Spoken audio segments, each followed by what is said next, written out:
las matemáticas y su aplicación a la física en el breve tratado de las disciplinas matemáticas prologadas, escrita alrededor de 1643, de Fray Diego Rodríguez. En esta ocasión, nuestra ponente es Isabel Hernández Paredes.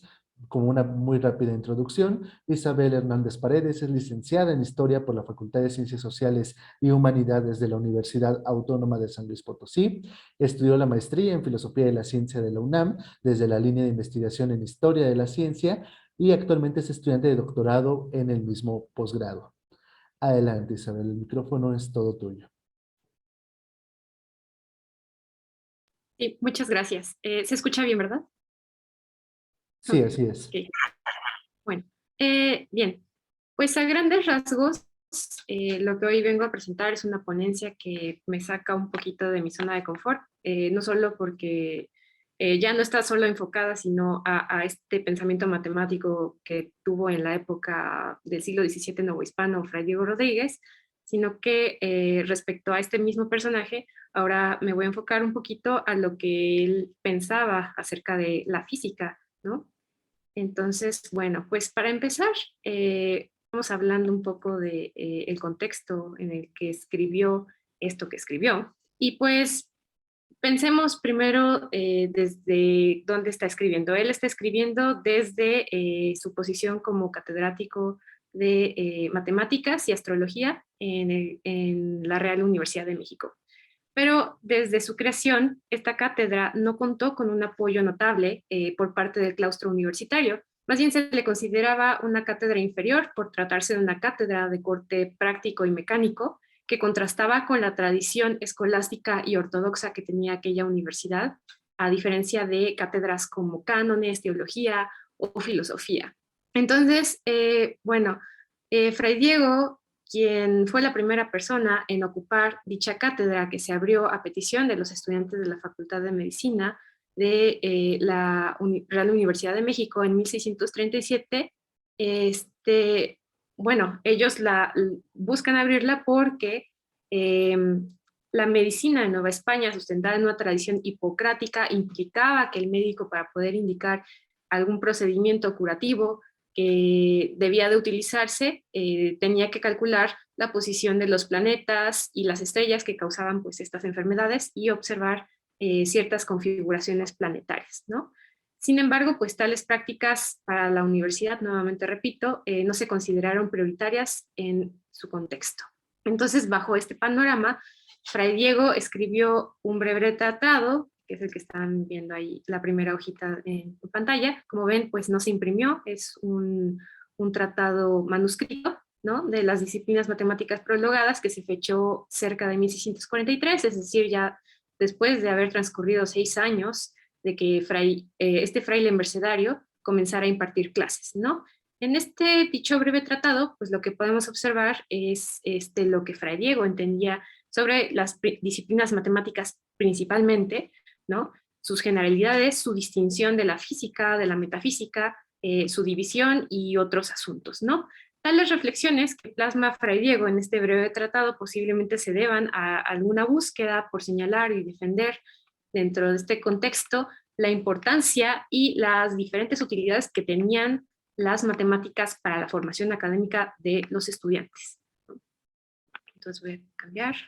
Y bueno, no obstante, no hay que perder de vista que Fray Diego no fue solo profesor, sino que también desempeñó el cargo de contador de la universidad y también participó como ingeniero y técnico en obras tales como la construcción del campanario de la catedral o el desagüe de Huehuetoca, ¿no?, después de la gran inundación de la Ciudad de México en 1629.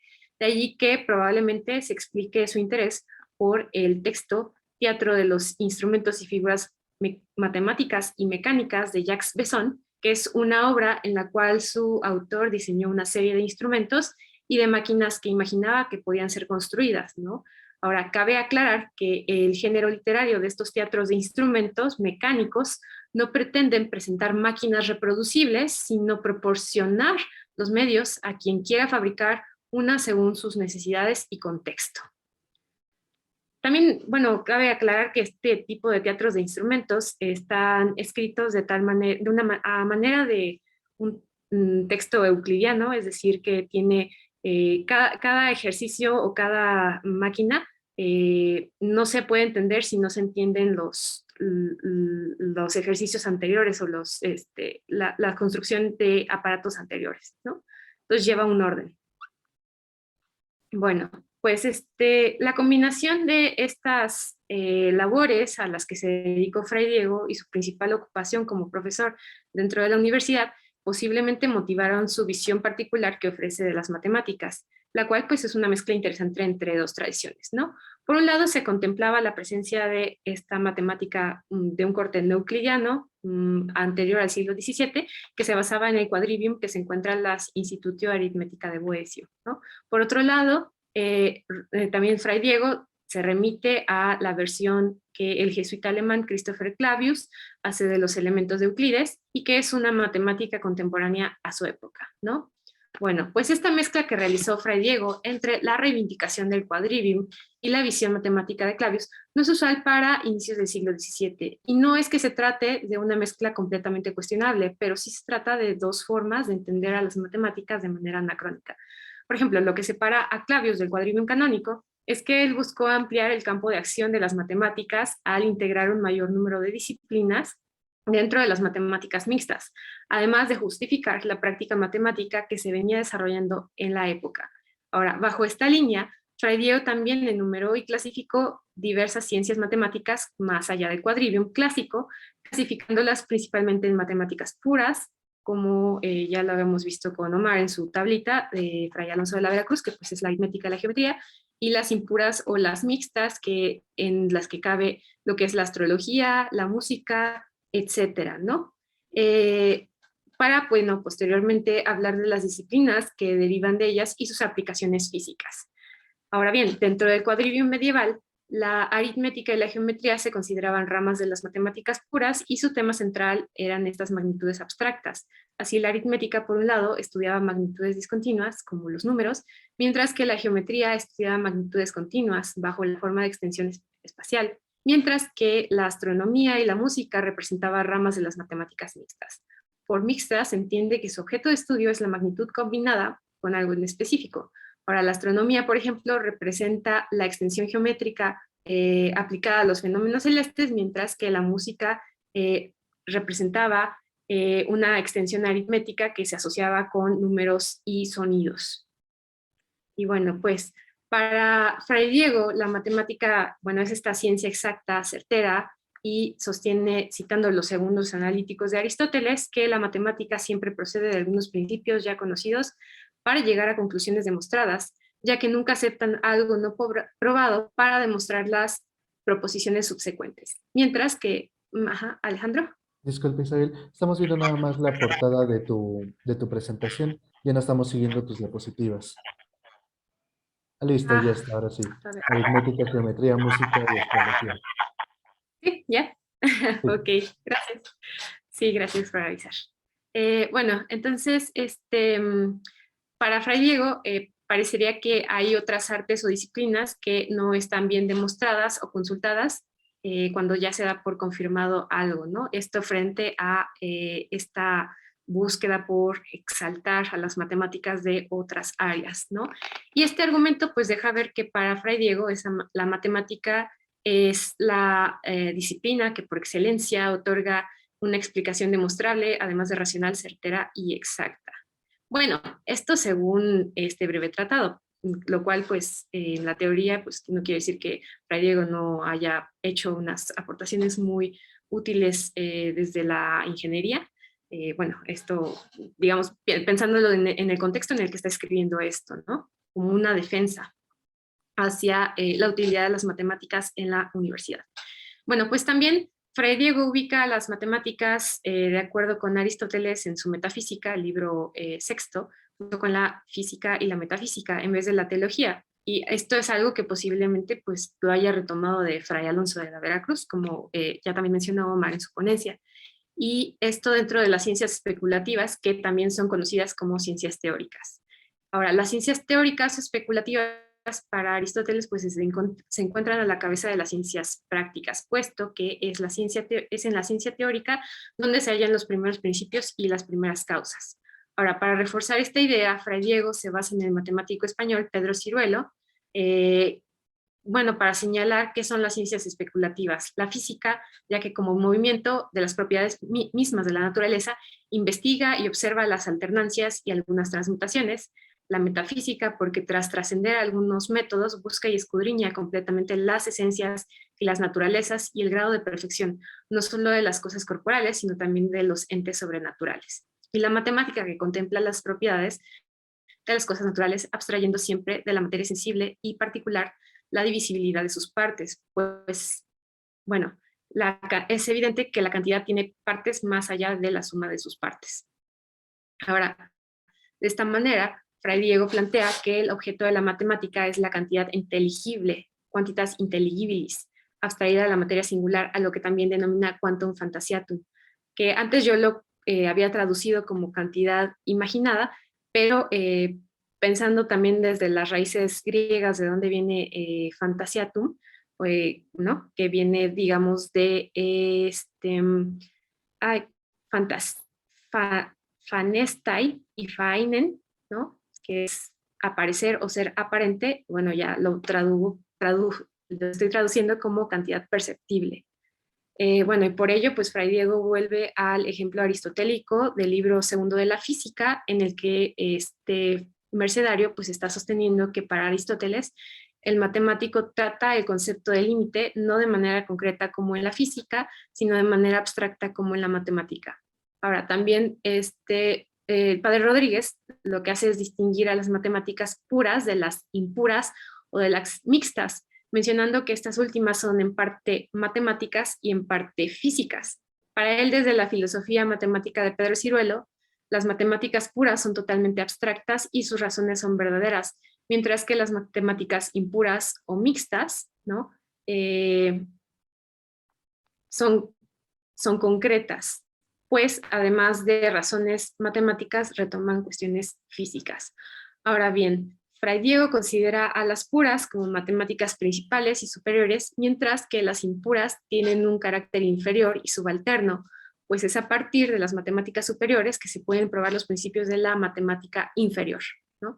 Como mixtas o impuras, Fray Diego menciona principalmente a la perspectiva, la cual subdivide en óptica, ¿no? Que considera los radios o las líneas visuales, la dióptrica, que trata de la refracción, y la catóptrica, enfocada en la reflexión, a la que agrega también la esquiográfica, que trata sobre sombras, y la especularia. Ahora, bueno, Fray Diego empieza a tomar como ciencias mixtas las artes mecánicas, de las cuales menciona que existen 4 formas diferentes de emplear lo mecánico. La primera se da en cualquier arte que se realice al exterior, la segunda requiere trabajo corporal como la cocina, trabajo pastoril, la tercera es cualquier trabajo civil realizado al exterior como la arquitectura civil, militar, y finalmente la cuarta, que son las artes mecánicas aceptadas por Aristóteles, que son aquellas disciplinas sobre los pesos, mensuras, artefactos móviles y movimientos fabricados por arte, lo cual es tratado por Jordanus Nemorarius, ¿no? Quien fue fundador de la Escuela Medieval de Mecánica y el primero en formular concretamente la ley del plano inclinado, además de investigar sobre la conservación del trabajo en las máquinas simples. Okay. Sí cambió, ¿verdad? La diapositiva. Sí. Ok, bien. Bueno, Fray Diego menciona que las artes mecánicas pueden ser conocidas también como magia artificial, porque pueden producir maravillosos efectos y cosas dignas de admirar en la medida en que los cuerpos, varios cuerpos son construidos por esta disciplina, ya sea un plato, una palanca, un tornillo de agua, un bastón, una catapulta, una ballesta, ¿no? Un cañón, entre otros objetos, y que para que estos objetos pesados sean movidos más fácilmente o se hagan más ligeros, bueno, para eso se emplea esta magia artificial, supuestamente, ¿no? Como él lo dice que se denominaba también. Y pues para ejemplificar esta clase de movimiento, Fray Diego menciona algunos inventos como la paloma tarantina de Arquímedes, que estaba inactiva pendiendo en medio de un campo de batalla, la esfera de Arquímedes también, que refería al movimiento celeste, una mosca Noribergense, que voló hacia la mesa principal y hacia los acompañantes, y finalmente que reposó en la mano de su dueño. Ya está hablando como de también, a lo mejor como un robot, es como me lo imagino yo. Pero bueno, también esta mosca proviene de, digamos, eh, bueno, se encuentra en las primeras lecciones de, de los Reales Estudios del Colegio Imperial en España, donde pues hay algunos relatos sobre la inauguración de estos Reales Estudios en los que se señala que los jesuitas tenían como que este tipo de máquinas que diseñaban ellos. También un reloj compacto, ¿no? De varias ruedas con un indicador y una campanita en el anillo de Carlos V y algunas otras cosas similares, ¿no?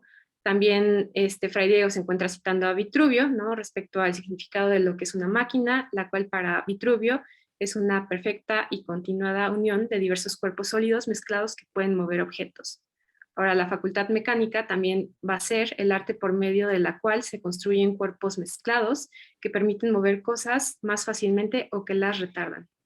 Y bueno, ya casi para acabar, ahora voy a hablar sobre lo que Fray Diego entendió por la física del movimiento. Eh, Fray Diego lo está entendiendo desde la física aristotélica. Fray Diego señala que un movimiento violento, ¿sí, Alejandro? Nada más quería comentarte que justo te quedan 5 minutos. Muchas gracias. Sí, ya estoy por acabar.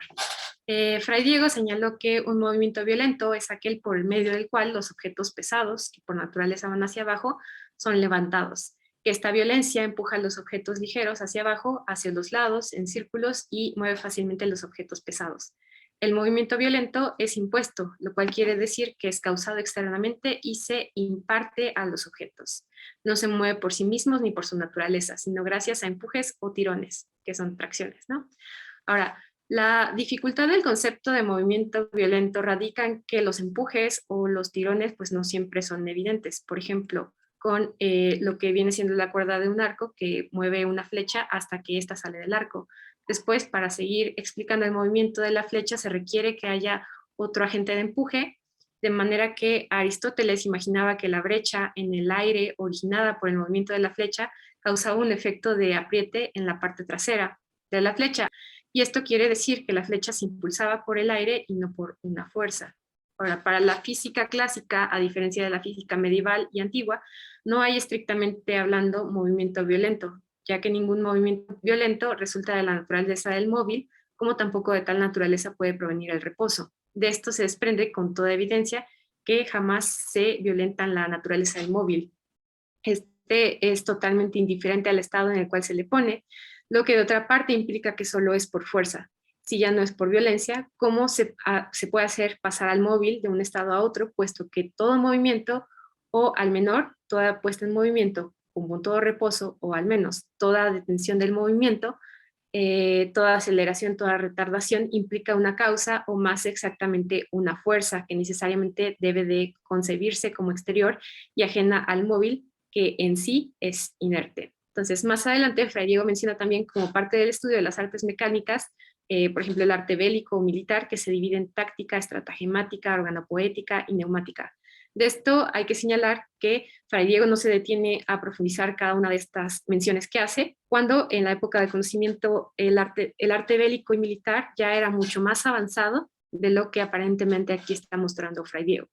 Por ejemplo, en 1638, pues aparece el discurso y demostración matemática en torno a dos nuevas ciencias de Galileo Galilei, donde una de estas dos nuevas ciencias es la balística, que se encuentra presente en la jornada cuarta de esta obra. Sobre la balística, Galileo da a conocer lo que se conoce hasta el día de hoy como la ley del tiro parabólico, es decir, describe la composición de los movimientos que rigen la trayectoria y los proyectiles. El objetivo militar de la balística es conocer la inclinación que se le debe dar a un cañón a fin de que el proyectil llegue al objetivo deseado. Sí, Alejandro. Disculpe, nada más para comentarte que nuevamente solo vemos la portada de tu presentación, no tu diapositiva como tal. A ver, ya. Listo, así es. Sí, gracias. Ya. Y ya, finalmente Fray Diego concluye sus reflexiones. A ver Sí, si ya se cambió esta también. Ok, ya, finalmente Fray Diego concluye sus reflexiones sobre las matemáticas mixtas o impuras, hablando sobre la astronomía, la cual se encarga de estudiar de manera teórica los movimientos de la Tierra, de los cuerpos celestes, así como las teorías del universo, las excentricidades, los eclipses de sol, de luna, ¿no? Las estaciones, las retrogradaciones, los círculos de la Tierra, paralelos y meridianos, las apariciones aéreas, que en este caso puede referirse a los cometas, o las reflexiones del Sol, ¿no? Divide esta disciplina en esférica, glóbica, astrolábica, gnomónica, meteoroscópica y se auxilia de instrumentos dióptricos. Pero nuevamente no profundiza mucho en la descripción de estas ramas de la astronomía. En conclusión, aunque Fray Diego buscó enumerar y clasificar diversas ciencias matemáticas más allá de este quadrivium clásico, a la manera que lo hizo Christopher Clavius en su ópera Matemática o la introducción a los elementos de Euclides, la visión que Fray Diego tuvo acerca de la matemática y su aplicación a la física, principalmente a la física cuando estamos hablando de esto, proviene principalmente de Aristóteles, de su física, lo cual pues resulta más claro cuando comienza a tratar el concepto de movimiento y su definición como movimiento violento. De aquí también se extraña también bueno, la presencia de autores como Galileo para explicar los movimientos que rigen la trayectoria de los proyectiles, pero pues algo que debe destacarse es que Fray Diego toma a las matemáticas impuras o prácticas como disciplinas secundarias, mientras que a las matemáticas puras o teóricas las posiciona como disciplinas que considera que son las útiles, las que deben de ser estudiadas en la universidad, ¿no? Al menos. Y quizá pues esto se deba a que lo que estaba intentando hacer era fundamentar la valía epistémica de la matemática como incipiente disciplina intelectual dentro de la universidad, una universidad nuevamente de un corte escolástico ortodoxo, donde las ciencias prácticas pues se consideraban menores. Y pues esto sería todo. Muchas gracias. Estas son mis referencias y pues nada más. Gracias, Isabel. Abrimos la sesión para preguntas, comentarios por parte de quienes